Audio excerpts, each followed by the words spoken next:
그저께 17일 아침 8시 일찍이 제가 아는 원목으로 있는 어느 병원을 찾았습니다. 병원을 찾은 이유는 며칠 전 누님이 믹스로 세상을 떠났기 때문에 형제들이 이번에 내려가게 되면 무슨 일이 있어도 한번 머리 한번 찍어봐라 그럽니다. 머리를 찍어버리는 거예요. 머리를 여기다 찍어버리면 사실 찍으라는 얘기예요. 그래서 그 권유를 받고 내려와서 이제 고민하다가 금요일날 아침에 이제 촬영을 가게 되었습니다. 몸을 기계에다 맡기고 이렇게 검사를 하는데 생전 55년 만에 처음 해본 일이라 어색하기도 하고 또 이른바 주사약을 몸에다 이렇게 투과하면서 찍는 사진이기 때문에 몸의 체온이 갑자기 뜨거워지고 그리고 이 구토가 나려고 하는 그런 증세가 나타나는 가운데 촬영을 했습니다.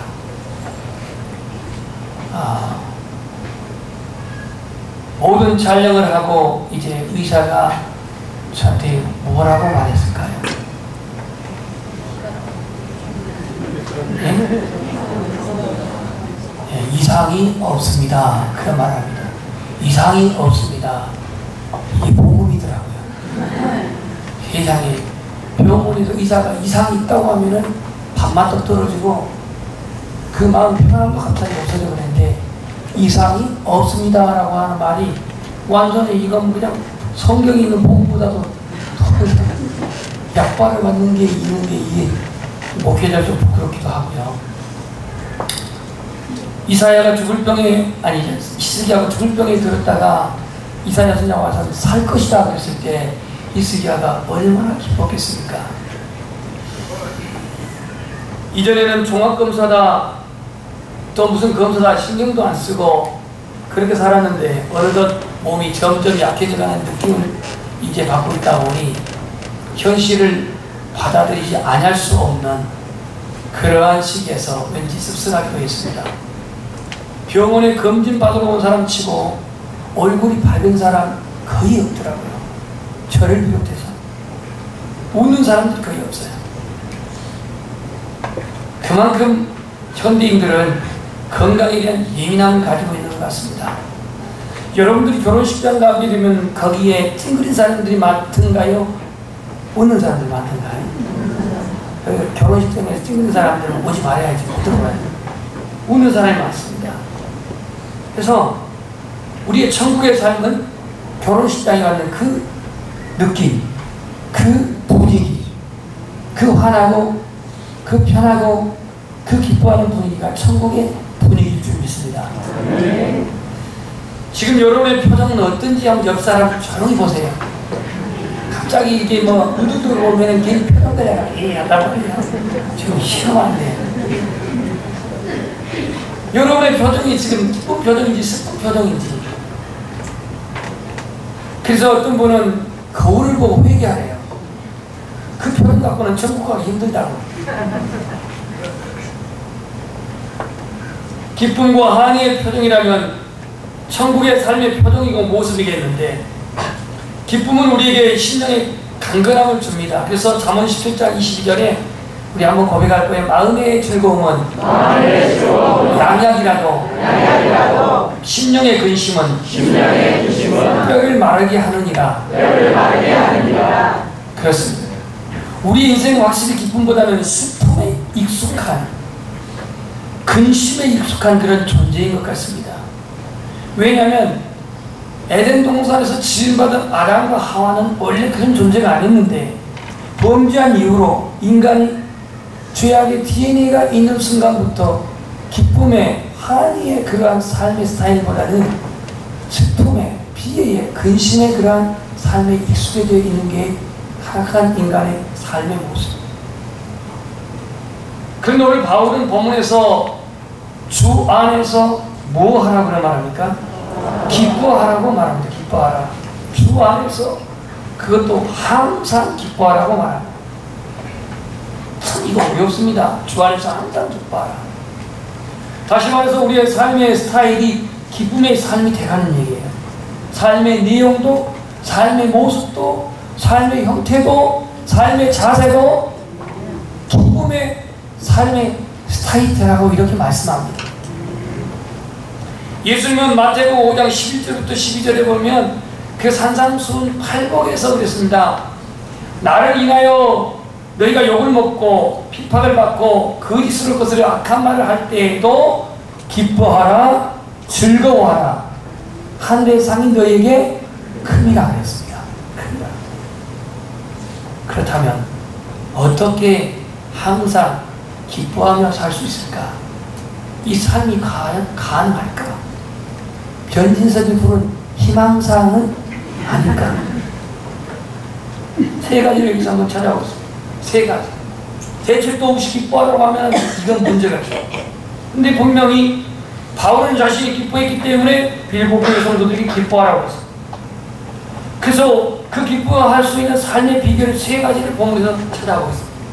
첫 번째는 고백하겠습니다. 관계를 소중히 하라. 관계를 소중히 하라. 이 관계는 두 가지인데 하나는 사람과의 관계고 또 하나는 하나님과의 관계입니다. 본문의 순서에서는 사람과의 관계를 먼저 생각해 보겠습니다. 사람과의 관계, 대인 관계입니다.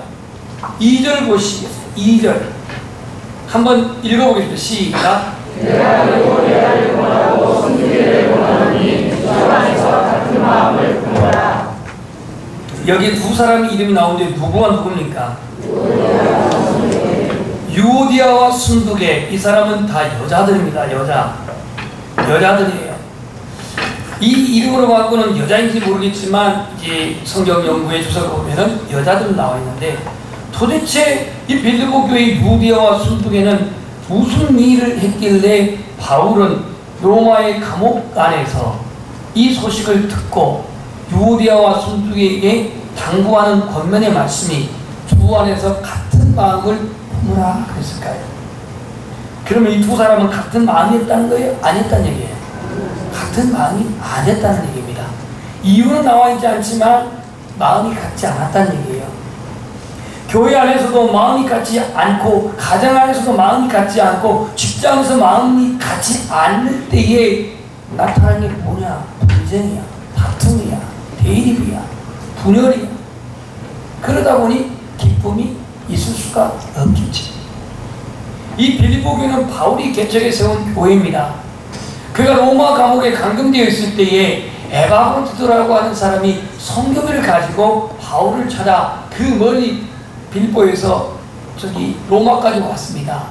로마까지 와가지고 빌보 교회 소식을 듣다 보니 이 두 사람의 얘기를 듣게 된 거예요. 이 두 사람은 그 교회에 한 여정도에 해당이 되는 그런 분들이었어요. 교회에 중직을 맡고 있는 사람들이었는데 무엇 때문인지 모르지만 마음이 나누어져 있어요. 서로 마음이 일치가 안 돼. 예수님의 사랑으로 사랑합니다. 그런데 서로 사랑하지는 못하고 마음이 지금 대립된 상태에 있었다 이거예요.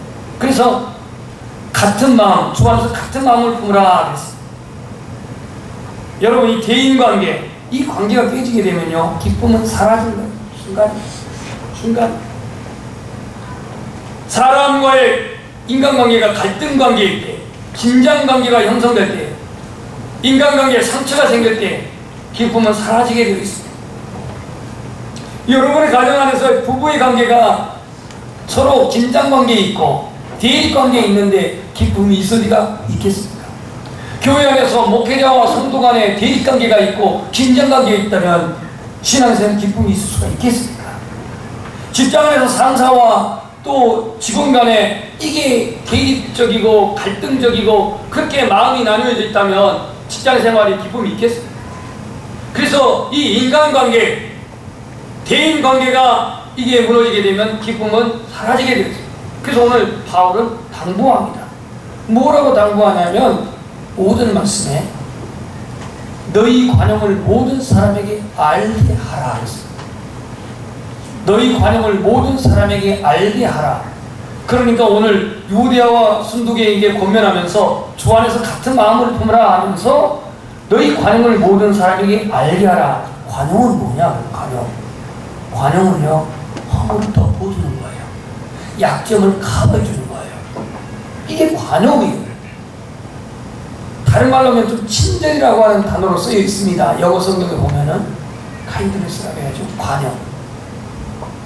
오늘 사람들이 이 관용이 너무나도 인색합니다. 관용이 결핍되어 있습니다. 무엇 위에 덮어주다, 이게 관용의 뜻인데 약점을 이해, 실수를 덮어주는, 이게 관용입니다. 왜 이 관용을 하라고 말하면서 주께서 가까우시니라 이 말을 여기에 표현하고 있을까요? 고개를 들어보십니다. 우리가 주님 앞에 섰을 때 주님이 나의 허물과 나의 약점을 주님이 관용을 베풀지 않고 주님이 이해해주지 않는다면 우리는 어떻게 서겠습니까? 왜 우리는 주님 앞에 주님의 그 긍휼, 주님의 그 자비하심으로 말미암아 나의 허물을 주님이 덮어주셨고 나의 약점을 주님이 다 이해해 주셨고 나의 허물을 다 주님이 다 덮어주셨는데 주님 앞에 우리는 서야 할 때가 가까웠는데 형제를, 남편을, 자녀를, 직장 동료를, 허물을, 약점을 덮어주지 않는다면, 관용하지 않는다면 어떻게 우리는 주님 앞에 설 수가 있겠냐.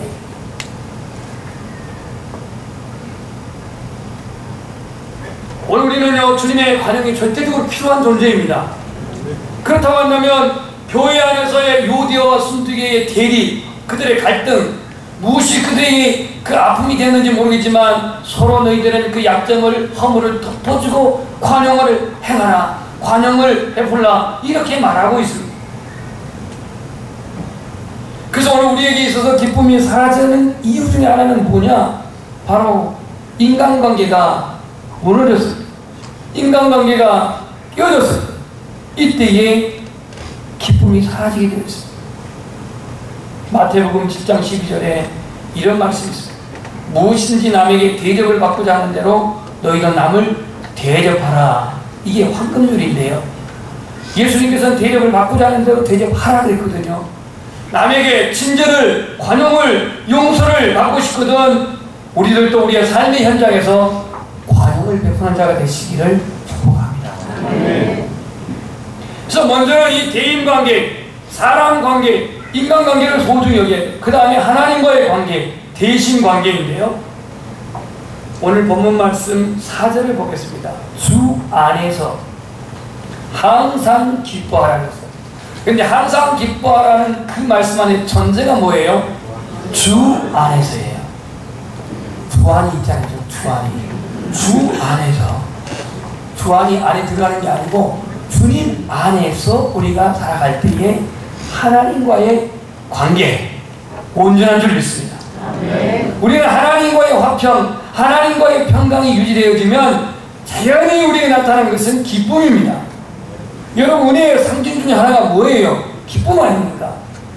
성령, 다시 말해서 하나님의 나라는 먹는 데 마시는 데 있지 아니하고 오직 성령 안에서 의와 평강과 희락이라는 것이 기쁨이라고 했잖아요. 그러니까 오늘 주 안에서 항상 기뻐하라고 했기 때문에 우리의 기쁨은 예수님 안에서, 친밀한 관계 안에서 이게 나타나는 것이 기쁨이다, 이런 얘기예요. 다윗의 고백을 볼까요? 시편 9편 2절에 이런 말씀이 있습니다. 그냥 따라서 하겠습니다. 내가 주를 기뻐하고 즐거워하며 지존하신 주의 이름을 찬송하리니. 다윗은 자신의 환경, 자신의 배경, 자신의 왕권 때문에 기뻐하는 게 아니라 하나님과 함께 하신 그 자체를 기뻐한다고 했어요. 내가 주를 기뻐하고 즐거워한다, 이런 고백을 합니다. 37편 4절, 오늘 제가 예배 전에 예배 시작할 때 그 고백했지만 여호와를 기뻐하라, 그리하면 내 마음의 소원을 내게 이루어 주시리로다. 여호와를 기뻐하라고 말했어. 너의 삶의 조건, 너의 삶의 형편, 너의 삶의 환경의 변화, 이것을 조건으로 기뻐하지 말고 하나님의 자신, 하나님의 자체, 하나님을 예배하고 하나님을 아버지로, 하나님을 창조주로, 하나님이 우리의 전능자로 그가 계신 그 자체를 기뻐하라는 거예요. 하박국 선지자는 나는 여호와로 말미암아 즐거워하고 구원의 하나님으로 말미암아 기뻐하리로다, 이런 고백을 했습니다. 바울은 데살로니가전서 5장 16절에 항상 기뻐하는 것은 그리스도 예수 안에서 너희를 향하신 누구의 뜻? 하나님의 뜻이랍니다. 하나님의 뜻.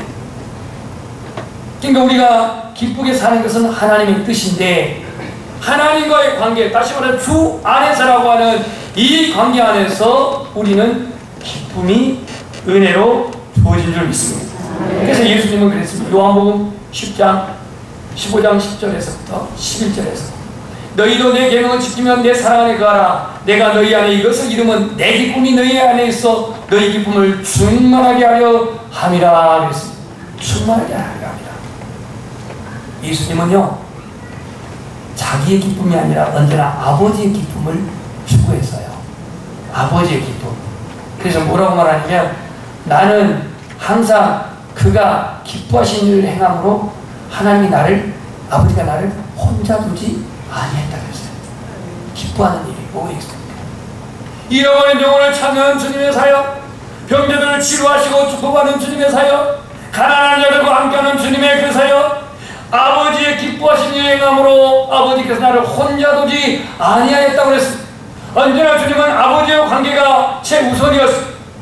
자신의 기쁨이 아닌 아버지의 기쁨을, 자신의 명예나 이익이 아닌 아버지의 영광을 드러내는 것이 주님의 삶의 바로 초점이었습니다. 표티였습니다. 오늘 우리 성도 그리스도 안에, 은혜 안에 있으면 기쁘게 살 줄 믿습니다. 우리의 삶 속에서 기쁨을 상실하는 원인은 인간관계가 단절됐든가, 인간관계가 깨졌든가, 인간관계에 문제가 있든가, 그 다음에 두 번째로는 하나님과의 이 관계가 친밀하지 못한 데서 기쁨이 사라지는 거예요.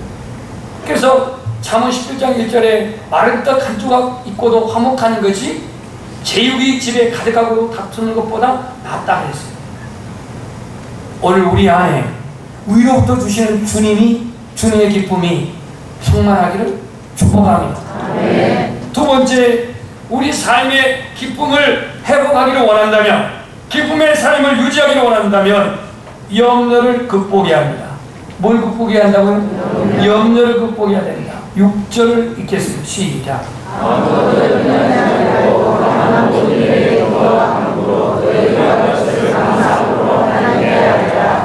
여러분 지금 무엇을 염려하고 있습니까? 건강? 노후 대책? 세상에 지금 청년들이 노후 대책 염려한다면 안 되겠죠. 아직은 취업도 안 했는데 무엇을 염려하고 있습니까? 자녀 결혼? 건강? 취업? 진학? 결혼? 심지어 죽음? 근데 오늘 성경에는 아무것도, anything, 아무것도 염려하라? 염려하지 말라 그랬어요. 염려하지 말라. 그 다음에 모든 일에, everything, 모든 일에 기도와 간구로 구할 것을 하나님께 아뢰라 그랬습니다.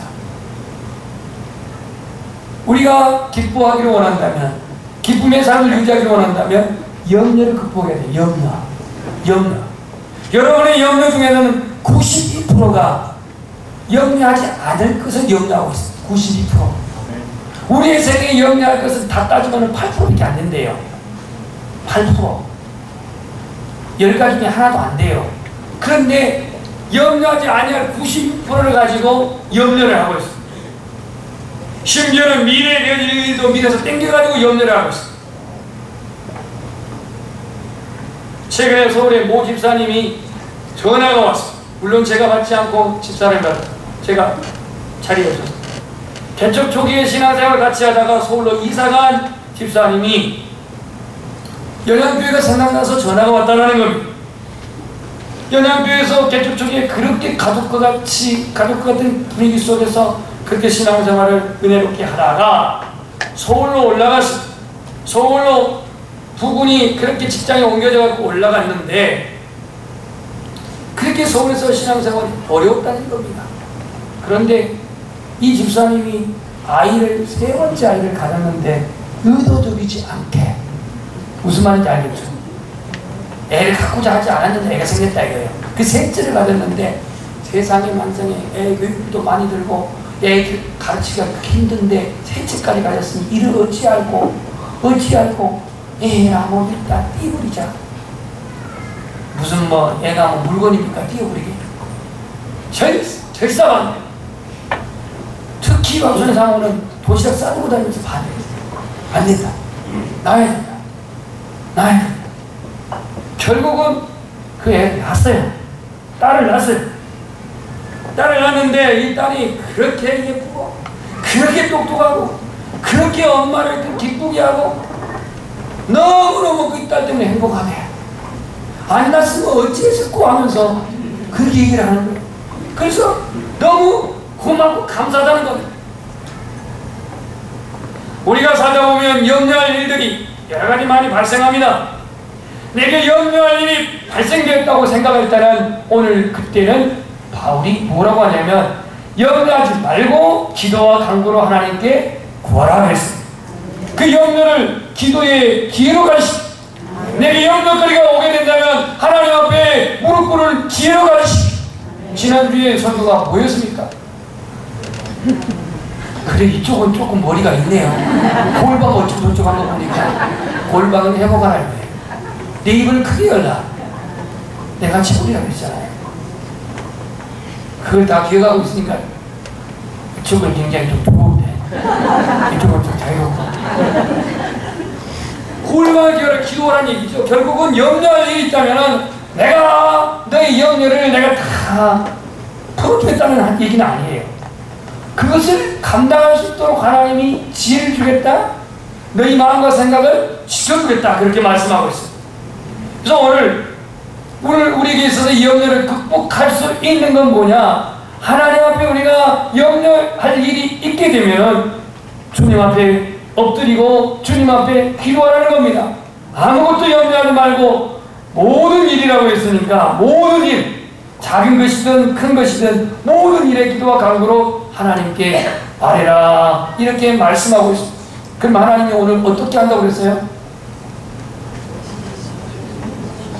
하나님의 평강이 그리스도 안에서 너희 마음과 생각을 지켜주신다 그랬습니다. 내가 기도해도 주님은 문제는 여전히 그대로, 내가 하나님께 금식을 해도 환경은 그대로 있을 때가 있습니다. 상황은 바뀌지 아니하고 작정 기도를 해도 금식 기도를 해도 그대로 상황이 유지될 때가 있습니다. 나의 가슴을 억누르고 나에게 짐이 되는 그러한 짐들이 그대로 있을 수가 있습니다. 오늘 주님이 기도하라 해가지고 내가 그 문제를 즉각 해결해 주겠다, 풀어주겠다 그렇게 본문에 말한 바 없습니다. 다만 주님의 답변은 평강의 하나님이 내 마음과 생각을 지켜주신다는 거예요. 지켜주신다. 불안한 생각을 건강으로, 슬픔의 생각을 기쁨으로, 절망적인 생각을 소망으로 주님이 바꿔주신다는 거예요. 일어설 수 있는 힘을 주시고 일어날 수 있는 용기를 주시고 인생을 일정할 수 있는 지혜를 주시고 하나님께 기도할 때에 상황과 문제를 즉각 풀어주지는 아니한다 할지라도 헤쳐나갈 수 있는 용기와 지혜와 힘을 하나님이 지켜주신대요.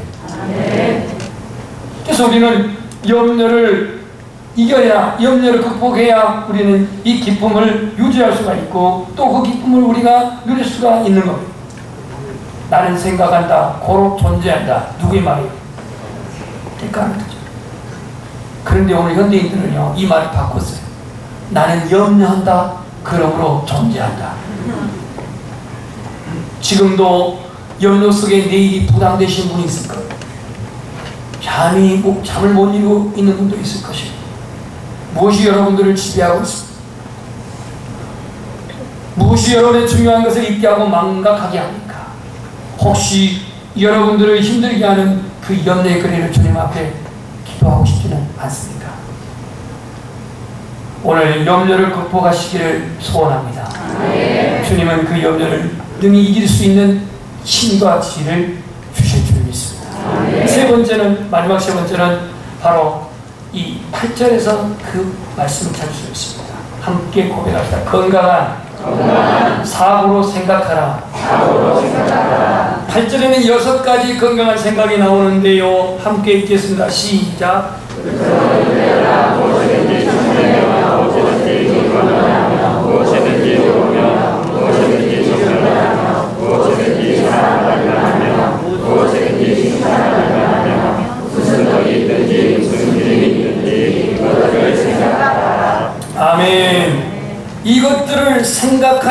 긍정적 건강한 사고인데요. 이것들을 생각하라.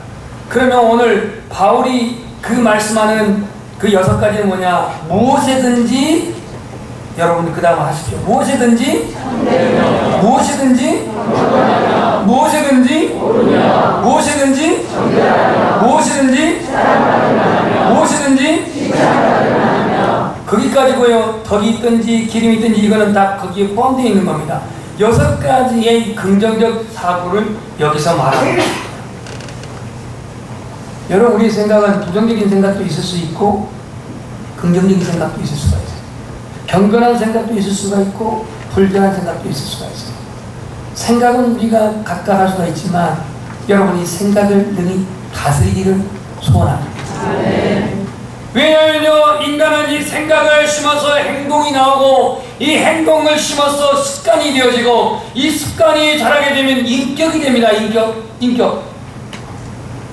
생각을 통해서 행동이 나오고 행동을 심어서 습관이 나오고 이 습관이 자라게 되면 인격이 되어져. 인격이.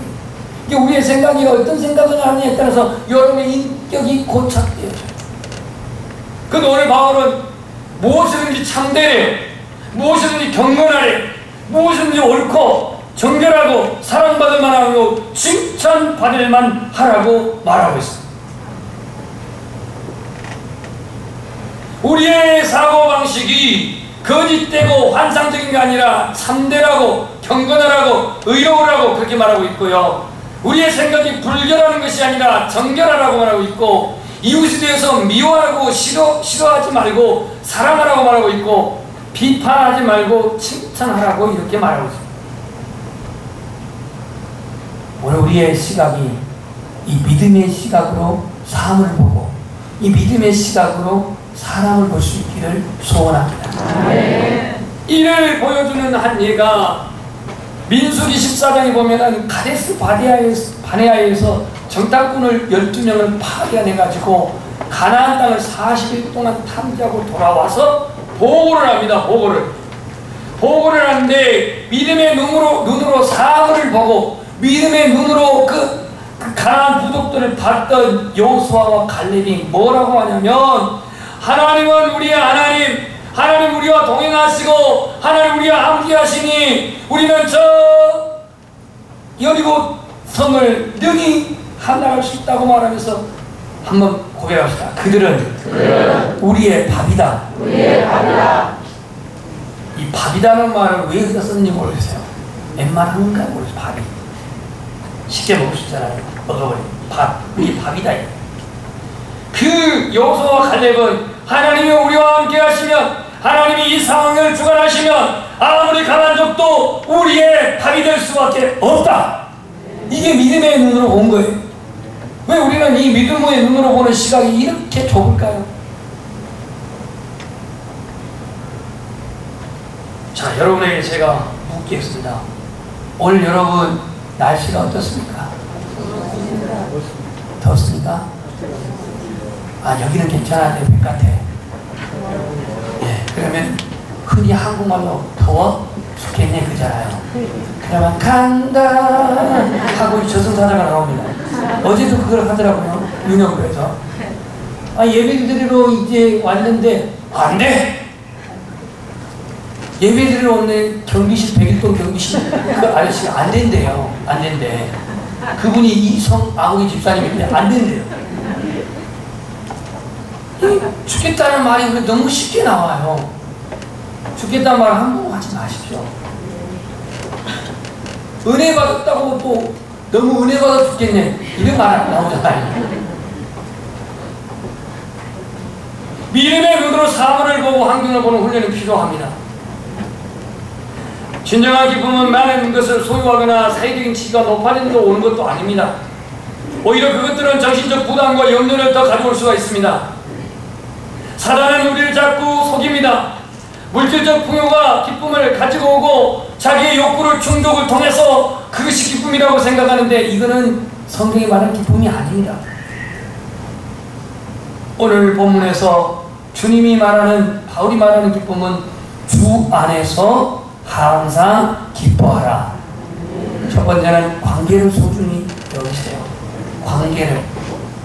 때때로 저희 약점이 뭐냐면 일, 업무 요것 때문에 관계를 조금 이렇게 무관심할 때가 있어가지고 회개할 때가 있어요.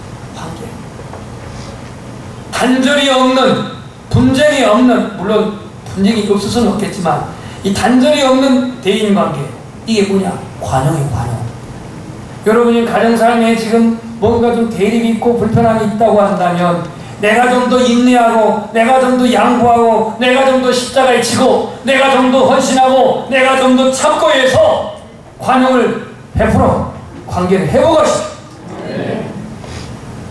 변화되기를 기다리고 변화되기를 계속 그냥 내가 잔소리 갖고 될 일이 아니고 하나님 앞에 더 기도하면서 관용을 베푸시오. 이 대인관계가 회복되지 않으면 기쁨은 있을 수가 없습니다. 뿐만 아니라 하나님과의 친밀한 그 관계가 막혀있다면 혹 회개치 않는 죄로, 나의 구습의 삶으로, 세상을 살아가는 그런 삶의 형태로 하나님과의 관계가 친밀하지 못하고 막혀있다면 믿음을 회복하십시오. 주님과의 관계가 회복이 되어져야 우리에게 기쁨이 충만합니다. 두 번째는 염려를 극복하는 겁니다. 어떻게 염려를 극복합니까? 성경은 염려를 주께 맡겨라 라고 말합니다. 베드로전서 5장 7절에 너희 염려를 모두 주께 맡겨라 그랬습니다. 그리고 요한복음 14장 1절에는 너희는 마음에 근심하지 말라, 하나님을 믿으니 또 나를 믿으라 그랬어요. 근심을 이기려면 믿어야 합니다. 염려를 이기려면 맡겨야 합니다. 염려를 맡기십시오. 염려를 극복해야 우리 안의 기쁨은 충만하고 유지될 수가 있습니다. 마지막으로는 우리의 삶에 건강한 사고, 건강한 생각을, 건강한 사고로 늘 습관하십시오. 내 안에 이 부정적인 생각이 나를 더욱더 힘들게 합니다. 우울하게 만듭니다. 슬프게 만듭니다. 사람도 그것을 너무너무 잘 알고 있어서 더욱더 그 생각을 타고 들어와가지고 우리를 더욱더 혼란하게 만듭니다. 오늘 세 가지 관계를, 사람과의 하나님과의 관계를 소중히 여기고 염려를 극복하고 주님께 맡기고 믿음으로, 그리고 언제나 이 하나님의 말씀에서 말씀하시는 이 건강한 사고로 오늘 우리의 삶을 날마다 살아가시기를 축복합니다.